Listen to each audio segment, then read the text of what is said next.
Oh, why not show the Flash some love, or Green Lantern? How about Wonder Woman or Martian Manhunter? If they can make games with characters that are just as successful as the Arkham series, then we could be in for a seriously awesome Justice League game, and who wouldn't want to see that? It's all merely a dream at this point, but considering just how well these games were received both financially and critically, I think the future is looking bright for DC in terms of the video game industry. Hell, we even got NetherRealm Studios making that Injustice Gods Among Us game, and I'm looking forward to that title too. In the meantime, though, there's other games to review. Now, if you excuse me, I think we'll prepare for the shitstorm.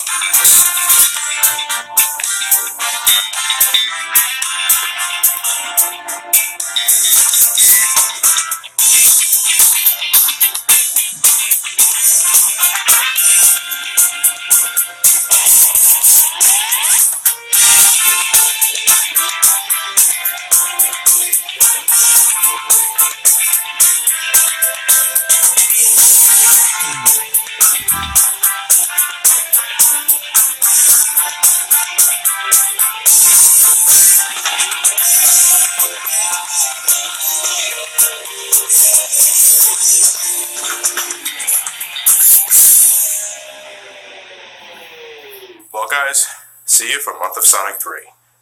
And may God have mercy on my soul.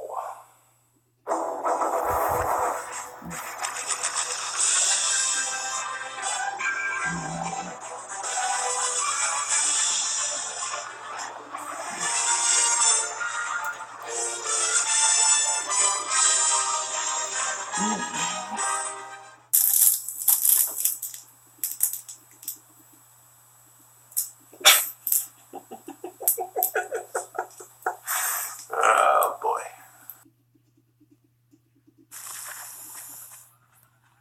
Any 3D Sonic game to date. First and foremost, characters feel like they have actual weight to them. When you move these characters, you feel like these characters, which I think helps in a psychological aspect. They're incredibly responsive to button inputs and react appropriately with different terrain. If you go downhill, you're going to go faster and faster. If you go up a hill, you're going to eventually slow down. That's how it should be. I hear that some people don't like how floaty jumps are in this game, but to me, I think it helps with making accurate jumps. The control overall doesn't punish you for not being pixel perfect. It lets you be a little loose, which I think is really important for a better experience. Combined with good level design, Sonic Adventure definitely takes advantages of each character's abilities, and as a result, it feels like a genuine Sonic game to me. If I could harp on one thing, there are times where I feel the level design doesn't completely accommodate for Sonic's speed, as there are times where I can't help but run into the side of a wall when I'm moving really fast, especially in stages like Windy Valley. However, things like that don't happen to me all the time, but I thought I'd point that out anyway.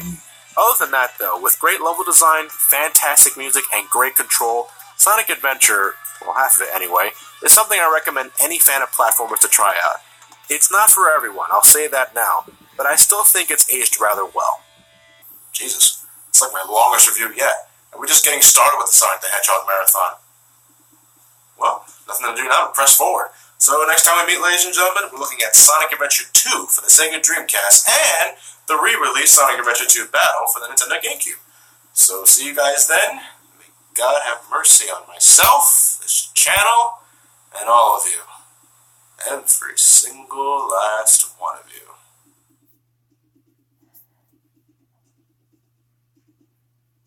You should actually pull the other one from behind. Now you have a magical ass. Okay, I can do that. But the sound mixing is terrible.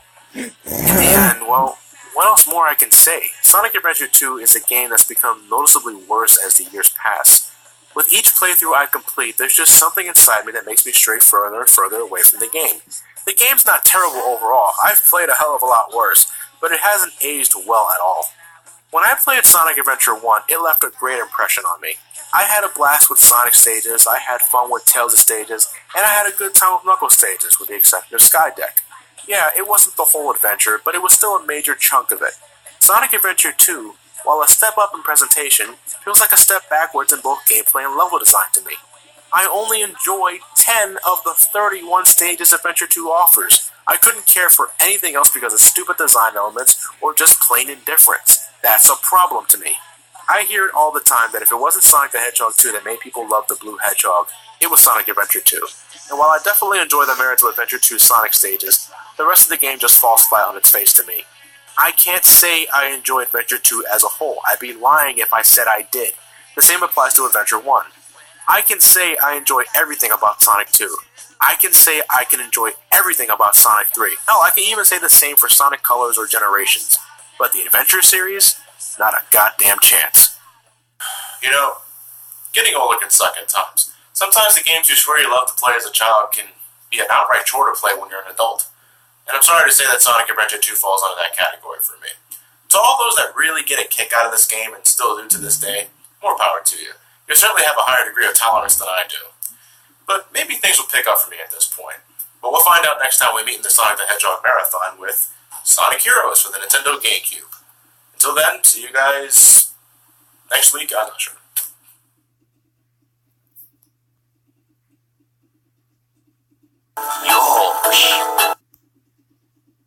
Autistic characters pointing out the painfully fucking obvious. I'm falling! I also like the soundtrack, though to be honest, only a few tracks immediately pop into my head when on the topic of this game.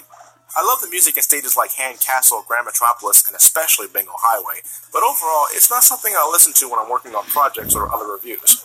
Like Adventure 2, there's also some multiplayer elements, but to me, it's nowhere near as immersive as Adventure 2 Battle. Personally, you can't even select all the multiplayer options without collecting enough emblems. Yeah, they're back too. In Adventure 2 Battle, everything was unlocked from the get-go. No need for collecting shit I wasn't interested in. Secondly, they're just not as fun. Me and my brother Elliot agreed that we had a much better time with Adventure 2 Battle's two-player mode, and while this multiplayer has its own qualities, Adventure 2 Battle just had more to do from the start. Sonic Heroes is quite the oddball in the series for me. I love the way it looks, I think the level design can be very entertaining at times, and I like the greater focus on high-speed platforming action. But great level design doesn't mean a thing when the control is messed up, and that's what kills me the most about this game, the control. I really want to like Sonic Heroes, I really do. It has so many elements and a ton of energy that remind me of the old days, but when the control is bad, I can only deal with so much, especially when every stage can be a possible endurance test. It's pretty damn sad when the most comfortable time I can have with Sonic Heroes involves a love-starved pink hedgehog, a rabbit with an extremely annoying voice, and a big purple cat that's voiced by Duke Nukem. Well, I don't know about you, but I'm getting kind of sick of Sonic the Hedgehog. I think I'm going to go, oh! Alright. I'll review the game. But I need more prep time for this one. I got to make sure I get all of my points across for this game, so this one's going to take a little longer than the other ones, but next time we meet, we're looking at Shadow the Hedgehog for the Nintendo GameCube. Fucker. A fair comparison, but I'm just saying that Shadow the Hedgehog, as a game released late in the 6th generation, looks barely above a Dreamcast title. It took a lot out of me to record footage for this game, more than any other Sonic game I've reviewed so far, because I'm not just going to review one single playthrough. No, I wanted to make sure I got everything captured, and I gotta tell you, by the 4th playthrough, I was absolutely bored and tired of this game. I play video games to have a good time, either by myself or with a group of friends, but Shadow the Hedgehog offers nothing to me. Nothing. When it's not frustrating me with its absolutely horrible structure, it's putting me to sleep with its level design, forgettable music, lame-ass story, bleak graphics, and the fact that I have to play certain levels over and over again just to avoid the really shitty missions. When I play a game that not only do I think is terrible, but just outright boring, there's only so much I can talk about, guys. I drank coffee, I ate a proper breakfast, I listened to all sorts of podcasts just to keep my mind active when playing this game. I bought this game with very low expectations. I mean, how could anyone think a Sonic game with a premise like this could possibly be good? Shadow the Hedgehog doesn't even meet those low expectations. It's a void, where nothing happens and nothing matters. This is one game I'm never touching again. Until I have to play it for the Let's Play channel anyway. Well, at least the video wasn't very long. I mean, there's only so much you can rant and bitch about without coming off as an immature fuckwad. Shadow the Hedgehog is just way too much of a boring, bleak, uninteresting game to really spend a long time harping on. Hell, I didn't even mention multiplayer, which is also completely uninteresting. This game really has nothing going for it. Well, there's only one game left to go. You guys all know what's coming up next. So I'll see you guys then.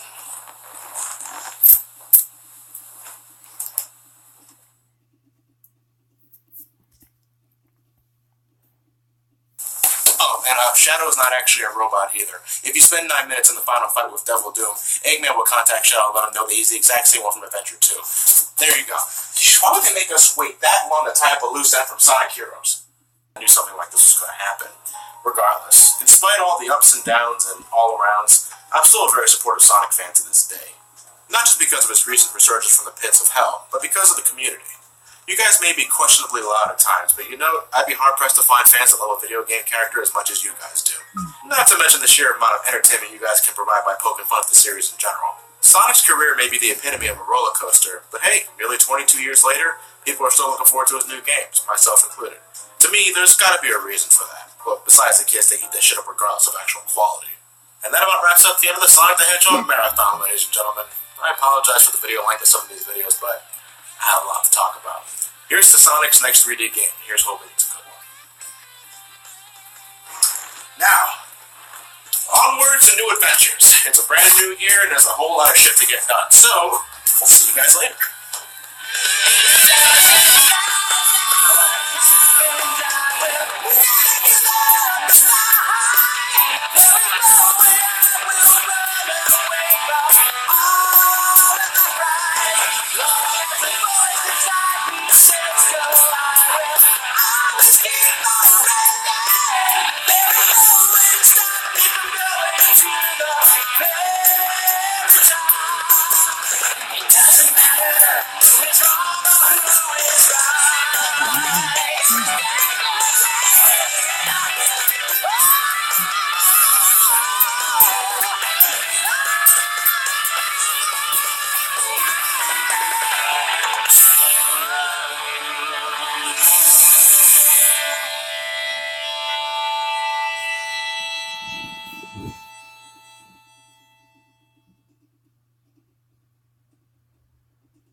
And was responsible for the resurgence of a few genres, like action games and RPGs. While it didn't sell nearly the amount of copies as Super Mario Bros., the game left just as big of an impact. It was also one of the first games to utilize a battery backup, allowing players to save their progress without the need of passwords. Back in the day, something like that was mind-blowing, and it only further cemented the legacy this game obtained. Could I recommend this game to the casual gamer? No way in hell. I think this game requires too much of a specific setup to get the most enjoyment out of it, from a normal experience anyway. There are people who like beating this game without using the sword or some other self-imposed challenge, but that isn't the point. I think only video game enthusiasts should attempt to play this if they're interested enough. I wouldn't classify this as a terrible game, but you're going to need to be quite the patient and durable player to get past this one. If not because of the confusing structure, then for its sheer difficulty. Sorry, Zelda 1 fans, but hey, at least the gold cartridge is nice to look at. I only wish there was a way I could record directly off of my NES top loader. I have no problem using the Virtual Console, but still, I know some of you can't stand to see an 8-bit game stretched to a 16:9 ratio. Well, blame the Wii U and Hot Pog, not me. Alright, well that's one game done and over with. However, our adventures on the NES are not exactly done yet.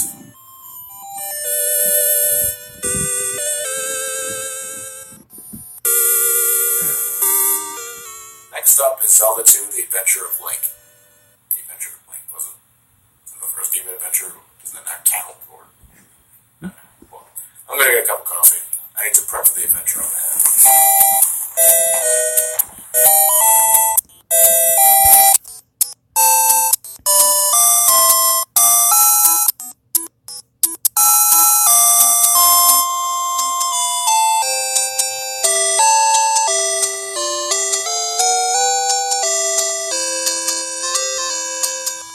Without further ado, ladies and gentlemen, welcome to the Sonic the Hedgehog. We're doing it again, ladies and